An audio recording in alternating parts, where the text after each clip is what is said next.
Kali ini gue dapet cerita dari seseorang yang namanya Cahya. Jadi ceritanya Cahya dan sepupunya yang namanya Kristi. Dan by the way ini namanya disamarin dari dia ya. Jadi Cahya sama Kristi ini awalnya gak percaya kalau di sekitaran mereka tuh atau di sekeliling mereka ada beberapa orang yang quote unquote memelihara makhluk tak kasat mata. Dan mereka pun itu mencari tumbal untuk peliharaannya. Jadi di kampungnya Cahya ini emang terkenal dengan keberadaan suanggi atau mereka yang suka memelihara makhluk tak kasat mata itu. Si Cahya ini nggak nyebutin waktunya kapan, tapi cerita ini kejadian di salah satu kampung yang ada di Maluku. Awal mulanya ini ketika mereka tuh lagi ngumpul bareng sama keluarga, terus mereka tuh sambil cerita-cerita, si Cahya dan si Kristi ini ya, bersama keluarganya yang lain. Nah tiba-tiba neneknya Cahya bilang kayak gini, kalian tahu nggak kalau ada saudara kita yang melihara makhluk tak kasat mata, kata gitu. Nah kata si neneknya ini, sebut aja namanya kakek Anton. Nah waktu neneknya ngomong kayak gitu, awalnya Cahya dan Kristi nggak percaya, karena emang mereka cukup bodo amat dan nggak peduli tentang hal mistis kayak gitu, dan mungkin ya masih anak-anak kali ya. Nah tapi waktu itu mereka berdua nih kaget banget karena neneknya ngomong kayak gini, coba aja kalian perhatiin si kakek Anton ketika siang hari dan malam hari, kata gitu. Ya mereka berdua bertanya-tanya, ya emang kenapa gue harus merhatiin si kakek gue ini atau si kakek Anton ini. By the way kakek Anton tuh bukan kakek mereka langsung ya, jadi kayak emang saudara jauh gitu.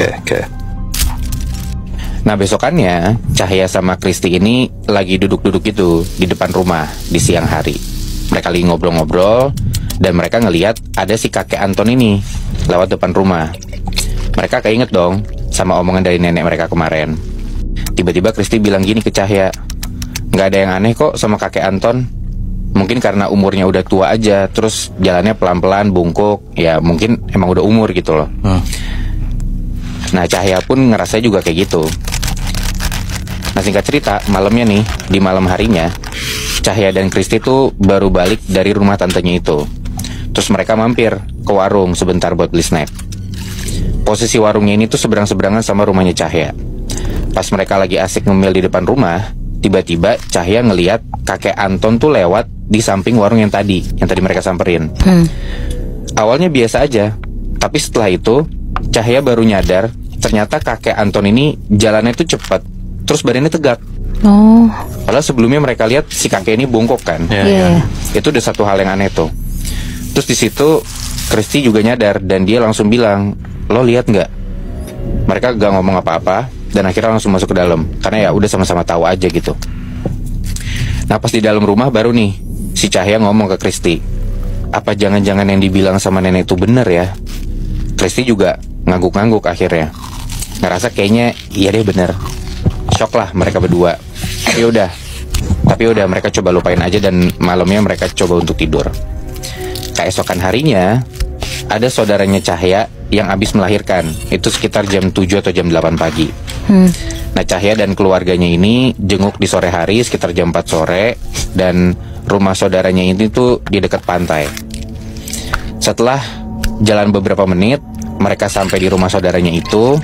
Dan pas sekeluarga tuh sampai di rumah saudaranya ini, awalnya gue gak tahu gimana ya, mungkin tadinya kakek Anton gak ada, tapi tiba-tiba si kakek Anton ini muncul di depan jendela kamarnya si saudara yang habis melahirkan itu. Jadi kayak tiba-tiba aja muncul, ada seorang kakek-kakek muncul di depan jendela. Tapi ada di luar rumahnya itu ya. Intinya satu keluarga di situ jadi pada kaget. Dan neneknya Cahya entah kenapa langsung ngusir kakek Anton buat pergi dari situ, buat pergi dari rumah saudaranya mereka yang habis melahirkan.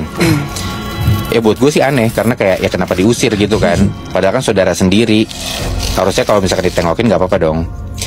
Tapi ternyata lu pada tahu gak, si neneknya Cahya ini ngusir kakek Anton karena ternyata katanya kakek Anton ini suka nyari tumbal. Anjing. Dan yang dicari itu bayi-bayi yang baru lahir. Nah untungnya karena udah diusir, ya bayi ini gak kenapa-napa, bayi yang baru lahir itu. Fast forward beberapa bulan kemudian, pada saat itu kampungnya Cahya tuh tiba-tiba kejadian bencana alam, gempa. Dan diprediksi bakalan ada tsunami. Akhirnya warga kampung di situ ngungsilah ke daerah pegunungan yang lebih tinggi kan. pas ngungsi itu, Cahya dan Kristi tuh tinggal sama kakek dan nenek mereka. Orang tuanya Cahya lagi keluar kota dan beberapa keluarga Cahya juga lagi nggak di sana. Udah tuh mereka pada ngungsi ke daerah pegunungan itu. Setelah udah pada naik, mereka berhenti dan mereka buat tenda lah untuk ngungsi di sana. Nah tapi waktu itu Cahya dan Kristi ini emang agak kurang nyaman karena mereka tuh satu tempat pengungsian sama kakek Anton dan keluarganya kakek Anton juga. Karena udah tahu background story-nya gimana, mereka ya sebagai anak muda agak-agak panik lah. Gue satu tempat ngungsi sama kakek yang quote-unquote aneh nih. Ya. Udahlah, pas mereka mau istirahat, udah malam nih, tiba-tiba Kristi tuh teriak karena kakek Anton itu tiba-tiba berdiri tepat di depan Cahya dan Kristi sambil senyum. Nah semua kakek dan nenek bahkan keluarganya kakeknya Anton yang lain juga kebangun gara-gara Kristi teriak kan. Dan tiba-tiba mereka semua tuh kaget, matung diam gitu aja. Ini gue nggak tahu benar atau enggak ya. Karena tiba-tiba kakek Anton yang tadinya berdiri senyum di depan dua anak kecil ini, tiba-tiba si kakek Anton ini lari keluar dari tenda terus terbang menghilang. Aneh kan? Terus neneknya Cahya langsung ngomong, temukan Anton secepatnya atau akan ada yang jadi tumbal peliharaannya. Mendingan gitu. dia pergi aja sih menurut gue. Sebenarnya gitu kan. Cuman si kakek Anton ini kalau kata neneknya Cahya dan Kristi itu tuh terbang karena mau nyari tumbal bayi itu. Oh makanya maksudnya dia itu jangan sampai pergi. Kalau misalkan dia pergi, dia akan dapetin tumbal, akan ada yang makanya meninggal. Cari aja nih si kakeknya nih. Karena takutnya ada korban baru gitu loh. Nah seketika ya karena dikasih tahu kayak gitu sama si neneknya, akhirnya mereka semua bergegas buat nyari kakek Anton lah. Dan gak lama setelah itu sekitar jam 5 pagi, akhirnya mereka nemuin nih kakek Anton ada di dekat samping tenda. Yang mana di dalam tenda itu, tenda yang ada di dekat kakek Anton ini, ada satu orang yang baru melahirkan. Berarti dia habis nyari tumbal baru kan. Nah di situ neneknya Cahya tuh langsung nyuruh keluarganya kakek Anton untuk ngiket si kakek Anton ini biar dia nggak pergi nyari tumbal baru lagi gitu kan. Udah nih di siang hari, Cahya, Kristi, kakek nenek dan ya keluarganya Kristi dan keluarganya Cahya itu pergi buat nemuin kakeknya Anton dan keluarganya. Masih dengan posisi keikat nih si kakek Anton ini. Waktu itu salah satu anaknya kakek Anton itu nanya ke si kakek Anton, "Bapak pergi kemana semalam? Aku tahu itu bukan bapak kan, itu pasti peliharaannya bapak. Aku kan sudah pernah bilang pak, untuk bapak ngelepasin semua peliharaannya bapak. Bapak nggak ingat ibu meninggal tuh karena apa? Karena peliharaannya bapak. Bapak jadikan ibu tumbal kan?" Kata gitu. Nah di situ selain keluarganya kakeknya Anton ya pada kaget karena oh ternyata keluarga lu emang sefakta itu gitu loh. Cuman yang lebih anehnya lagi, kakek Anton tuh dilabrak kayak gitu atau dikonfront kayak gitu tuh ya kakek Anton ini diem aja, seakan-akan dia tuh nggak tahu apa-apa, nggak tahu apa yang terjadi, kayak orang yang linglung gitu loh. Nah malam harinya nih pas mereka semua mau istirahat dan keadaan kakek Anton ini masih keikat gitu ya, semuanya udah pada tidur. Sampai besok paginya tiba-tiba satu keluarga tuh udah ngelihat kakek Anton nggak ada di dalam tenda. Dan tali yang tadi ngikat dia itu udah kegeletak gitu di tanah. Semuanya langsung pada panik, langsung pada keluar pergi buat nyari si kakek Anton ada di mana nih. Tapi pas ditemuin, ternyata kakek Anton ini udah meninggal di dekat pohon beringin. Mereka semua akhirnya turun dari tempat pengungsian dan ngebawa kakek Anton buat dimakamin. Nah waktu itu kakeknya Cahya dan beberapa orang lain tuh ngebantu buat ngebersihin badannya kakek Anton lah, si mayatnya ini. Dan pas ngebersihin, tiba-tiba ada satu orang yang kerasukan. Kemungkinan besar si orang yang kerasukan itu kerasukan makhluk peliharaannya si kakek Anton. Dan ketika orang itu kerasukan, dia ngomong dengan suara yang berat, terus ngomong kayak gini, "Kalian yang membuat dia mati." Dia tuh maksudnya si kakek Anton ini ya. "Karena kalian, saya tidak dapat makanan saya, jadi saya memakan dia." Wow. Kata gitu.